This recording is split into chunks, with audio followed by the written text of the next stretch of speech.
ഒരു ചെടിയുടെ മധ്യകാലത്തുണ്ടാകുന്ന മൂപ്പെത്തിയ ഫലത്തിൽ നിന്നാണ് വിത്ത് എടുക്കേണ്ടത്.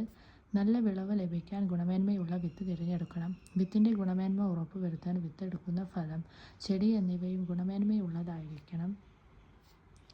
വേര്, തണ്ട്, ഇല, ഭൂകാണ്ഡം എന്നീ ഭാഗങ്ങളിൽ നിന്നും പുതിയ സസ്യങ്ങൾ ഉണ്ടാകുന്നു. വിത്ത് മുളപ്പിച്ചു മാത്രമല്ല, ഈ ഭാഗങ്ങൾ ഉപയോഗിച്ചും തൈച്ചെടികൾ ഉണ്ടാക്കാറുണ്ട്. അതിനാൽ ഇവയും നടീൽ വസ്തുക്കളാണ്. സസ്യങ്ങളും നടീൽ ഭാഗങ്ങളുമാണ് അടുത്തതായിട്ട് പറയുന്നത്. കറിവേപ്പിൻ്റെ വേരാണ്. ഇഞ്ചി തണ്ട്, ഇളമുളച്ചി ഇല, കുരുമുളക് വിത്ത്.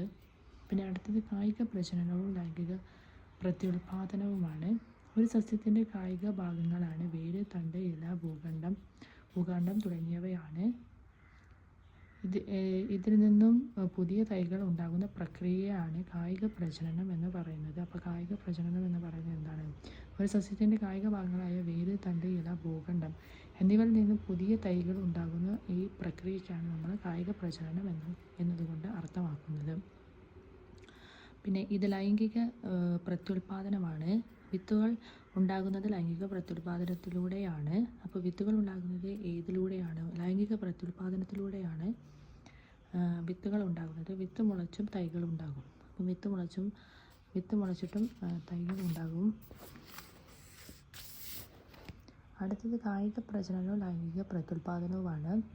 വേര്, ശീമപ്ലാവ്, കാണ്ഡം, മുരിങ്ങ, ഇലമുളച്ചി, ഭൂകാണ്ഡം, കാച്ചിൽ. ഇതിൻ്റെ വിത്ത് മുരിങ്ങയാണ്. അടുത്ത കറിവേപ്പ്, മരച്ചീനി, നിശാഗന്ധി, ഇഞ്ചി. ഇതിൻ്റെ വിത്ത് ലൈംഗിക പ്രത്യുൽപാദനം പ്ലാവാണ്. പിന്നെ അടുത്ത് നോക്കാം. മുരിങ്ങയിൽ വിത്ത് മുളച്ചും കമ്പ് മുറിച്ചു നട്ടും പുതിയ തൈച്ചെടികൾ ഉണ്ടാകുന്നു. അപ്പോൾ പുതിയ തൈച്ചെടികൾ എങ്ങനെയാണ് ഉണ്ടാകുന്നത്?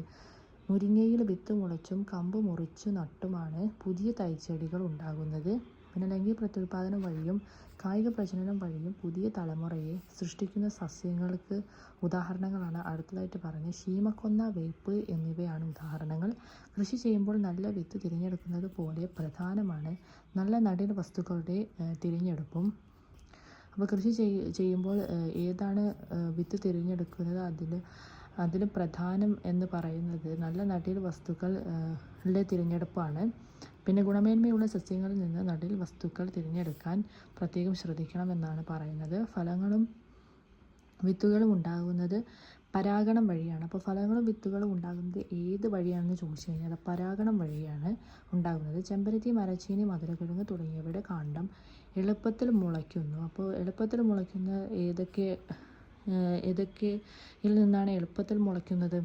ഏതൊക്കെ കാണ്ഡങ്ങളിൽ നിന്നാണ് എളുപ്പത്തിൽ മുളയ്ക്കുന്നത്? ചെമ്പരത്തി, മരച്ചീനി, മധുരക്കിഴങ്ങ് തുടങ്ങിയവയുടെ